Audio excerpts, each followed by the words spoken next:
अब खबर वोट की शुद्धता और अशुद्धता पर छिड़े संग्राम के विषय में।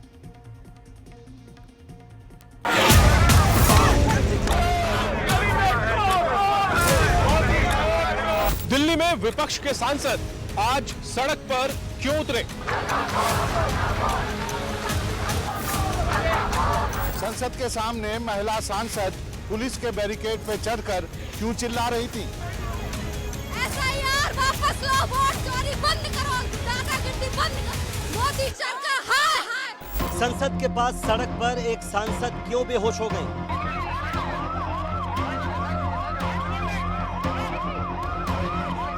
प्रियंका गांधी, सुप्रिया सुले और डिंपल यादव के साथ महिला सांसद सड़कों पर क्यों बैठी?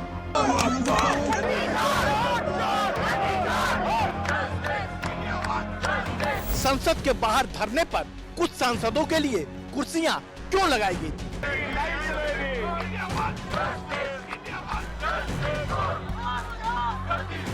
राहुल गांधी के वोट चोरी के आरोप पर चुनाव आयोग ने 30 नेताओं को क्यों बुलाया?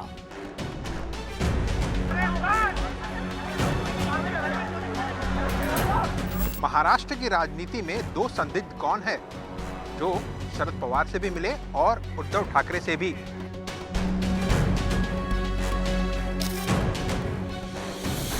बिहार में डिप्टी सीएम के पद से क्यों चिपक गया है वोटर आईडी का डबल रोल? वोट की शुद्धता या फिर सत्ता के खिलाफ हाथ की सियासी सफाई?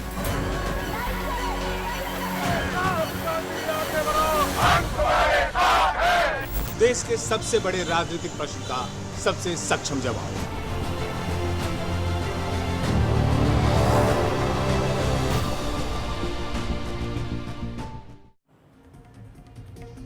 भारतीय राजनीति में इन दिनों अदृश्य शक्तियों का बहुत जोर है।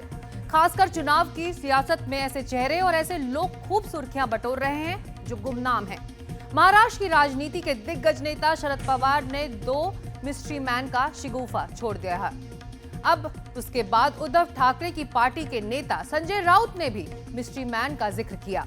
दावा किया गया कि दोनों मिस्ट्री मैन दावा कर रहे थे कि महाराष्ट्र विधानसभा में जीत फिक्स कर सकते हैं।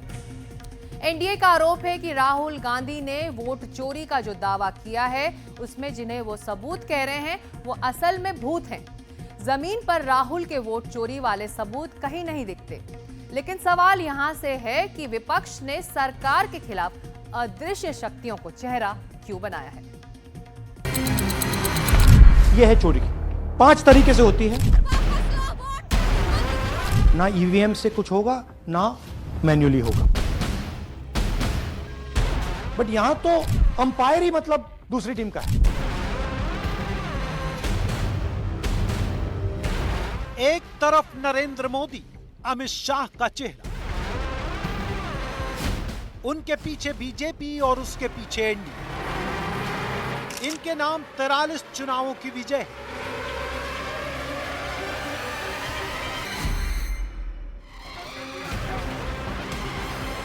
दूसरी ओर राहुल गांधी, कांग्रेस और इंडिया अलायंस, जिनके खाते में 43 चुनावों से ज्यादा की पराजय लिखी है।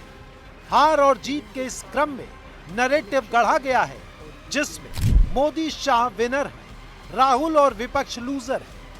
मोदी और शाह हारते नहीं हैं, राहुल और विपक्ष जीतता नहीं है। मोदी शाह मतलब जीत, राहुल विपक्ष मतलब हार। जीत मोदी का करिश्मा, हार राहुल की कमजोरी।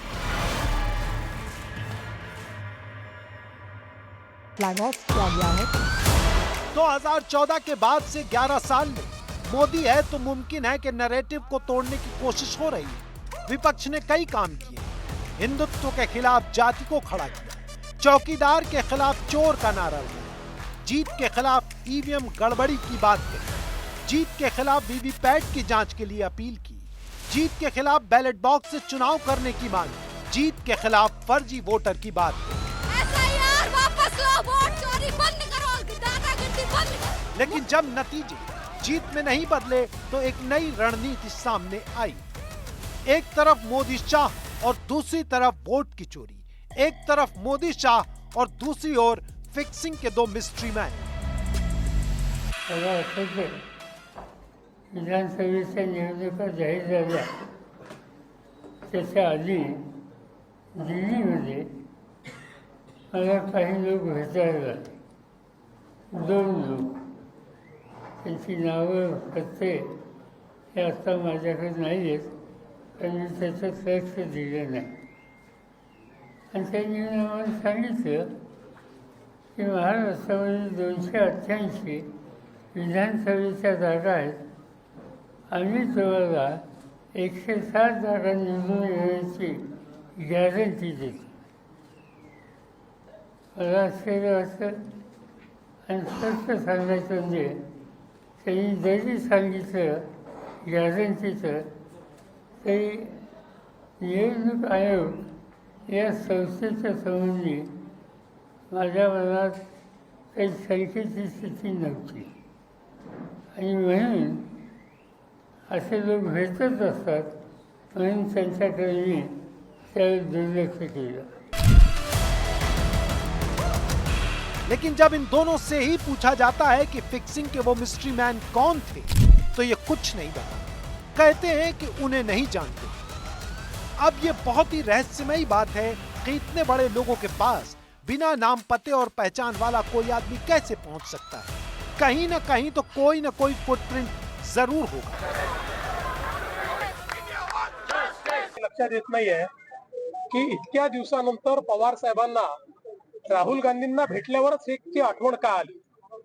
इतके दिवस ते बोलले नाहीत आणि आज अचानक बोलले.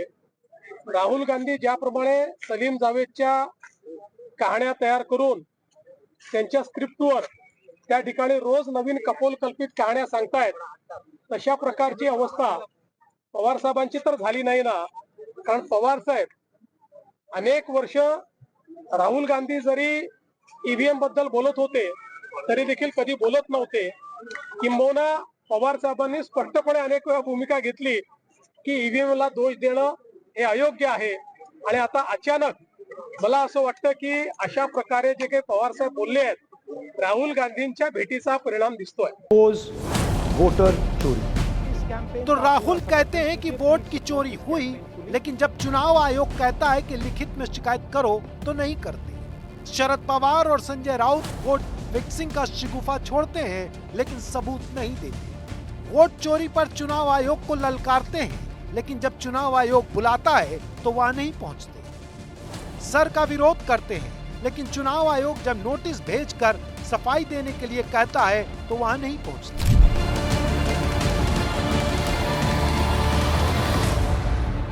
ऐसे में क्या समझा जाए? जिनका विरोध हो रहा है उनका चेहरा तो है, लेकिन जो लोग उनके खिलाफ खड़े किए गए हैं उनके बारे में दावा है कि विपक्ष के सबूतों पर चेहरा ढका हुआ है. कॉन्स्टिट्यूशन की लड़ाई है, कॉन्स्टिट्यूशन को बचाने की लड़ाई है, वन मैन वन वोट की लड़ाई है. कहने का मतलब ये कि मोदी और शाह की लोकप्रियता का जो नैरेटिव गढ़ा गया है उसे तोड़ने के लिए विपक्ष ने किसी चेहरे नहीं बल्कि एक गुमनाम मुद्दे को अपना सहारा बनाया है.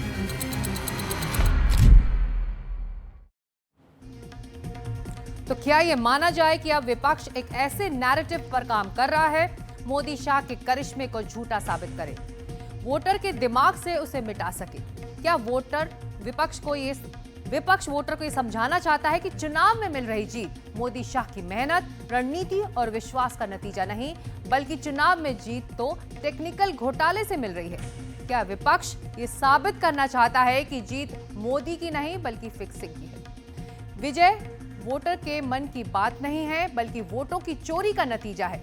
बीजेपी के पास ऐसी कोई फौज नहीं है जो रात दिन मेहनत कर कर वोटर्स का दिल जीतती है और फिर वोट, बल्कि चुनाव तो इलेक्शन मशीन की गड़बड़ी का नतीजा है.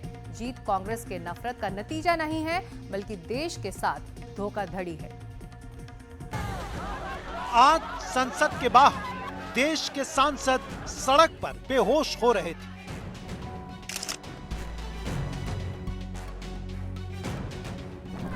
कुछ सांसद सड़क पर ही कुर्सी लगाकर बैठे थे, तो कुछ जमीन पर जिसमें बड़े बड़े चेहरे आम कार्यकर्ता की तरह बैठे थे. कुछ उत्साही सांसद उन बैरिकेड्स पर चढ़ गए जो पुलिस ने उनको रोकने के लिए लगाए थे।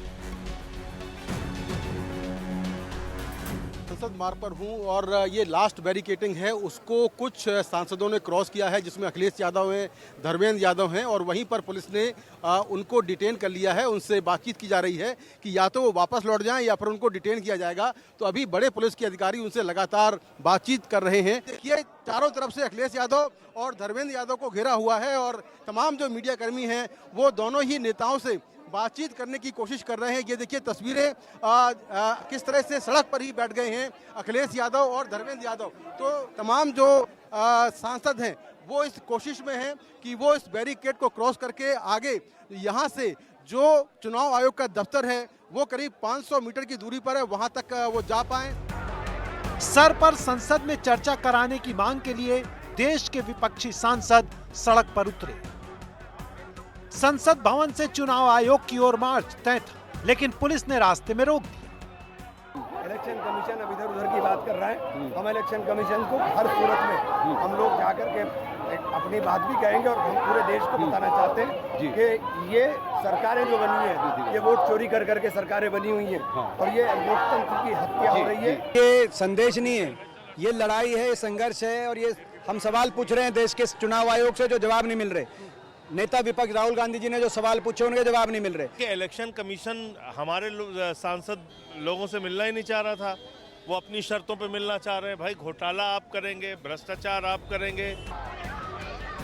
पहले संसद के बाहर ही झंडा बैनर ताना गया, फिर बाहर आया, लेकिन पुलिस ने पकड़ा और गाड़ी में भरकर थाने पहुंचा दिया। जाने नहीं दिया दिल्ली पुलिस। हम लोग इलेक्शन कमीशन जा ही रहे थे अपना पक्ष रखने के लिए एसआईआर पर, लेकिन दुखद बात है कि दिल्ली पुलिस इलेक्शन कमीशन में भी नहीं जाने दिया। हम शांतता मार्ग से ही हमारी लड़ाई जारी रहेगी। इलेक्शन कमीशन के साथ मिल करके चुनाव को मैनिपुलेट करती है और जब पर्दा उठने लगा है तो पर्दादारी कर रहे हैं। प्रदर्शन जो है जहां पर चल रहा था वहां प्रदर्शन फिलहाल खत्म हो गया है। सभी सांसदों को हिरासत में लिया गया है और हम जानकारी के मुताबिक उन्हें फिलहाल संसद मार्ग थाने लेकर जाया जा रहा है। हम चहलकदमी करते हुए चुनाव आयोग के मुख्यालय तक पहुंच गए हैं, जहां तक मार्च करने के लिए सभी सांसद संसद भवन से निकले थे। यहां भी उसी तरीके की सुरक्षा व्यवस्था है। सांसदों को मार्च नहीं करने दिया गया। पुलिस का कहना था कि जिन 30 लोगों के प्रतिनिधिमंडल के लिए चुनाव आयोग ने कहा है, कोई भी 30 लोग जो है वो चुनाव आयोग तक जा सकते हैं, मार्च की इजाजत नहीं मिलेगी। काफी देर तक वहां पर कोशिश होती रही दोनों तरफ से। अंत में काफी देर तक नारेबाजी चलने के बाद पुलिस ने सभी सांसदों को हिरासत में ले लिया। राहुल गांधी हो, अखिलेश यादव हो, विपक्ष के सभी सांसद जो अगुवाई कर रहे थे इस मार्च की, और उन सबको फिलहाल संसद मार्ग थाने लेकर जाया जा रहा है। प्रदर्शन का मकसद चुनाव आयोग तक जाना था, लेकिन पुलिस ने पकड़कर थाने पहुंचा दिया। संसद में इनकम टैक्स पर बिल निर्मला सीतारमण ने पेश किया। बिल हो तो व्हिप जारी ही होता है, तो सारे सांसद थाने से निकलकर वापस सदन में पहुंच गए और सर पर चर्चा के लिए दबाव बनाने लगे। विवाद के केंद्र में चुनाव आयोग है, लेकिन जब उसने 30 सांसदों को बुलाया तो 300 निकल पड़े। अब सवाल यह है कि अगर शिकायत चुनाव आयोग से है तो फिर ये वहां तक पहुंच क्यों नहीं रहे?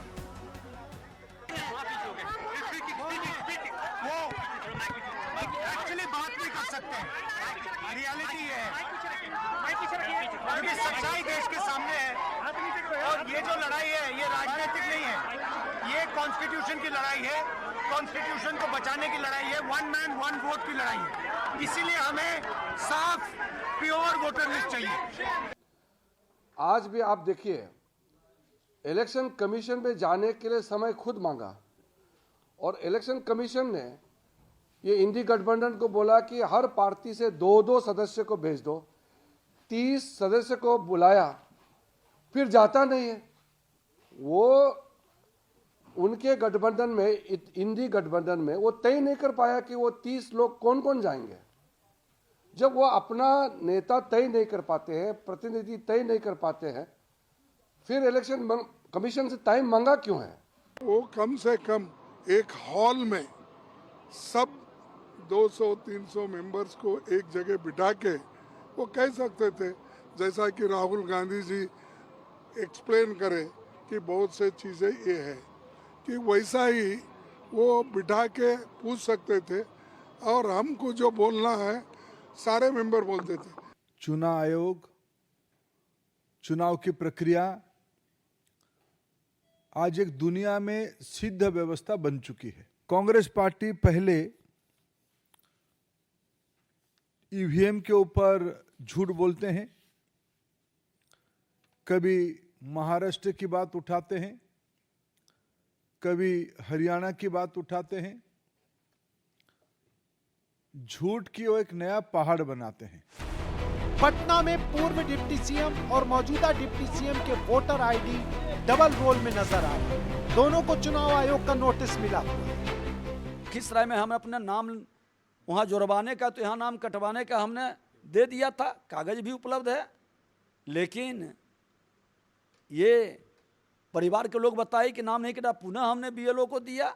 इस तरह से इसकी उच्च स्तरीय जांच होनी चाहिए और ऐसे लोग झूठा उदाहरण बनाकर अपने पाप को छुपाते हैं, अपने अपराध को वर्गलाने के लिए दूसरे के मत्थे अपराध ठोपने का प्रयास करते हैं।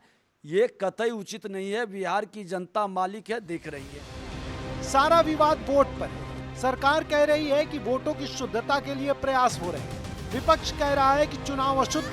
एनडीए की जीत करिश्मा और विश्वास का नतीजा नहीं है, बल्कि वोटर और मशीन की कारीगरी है।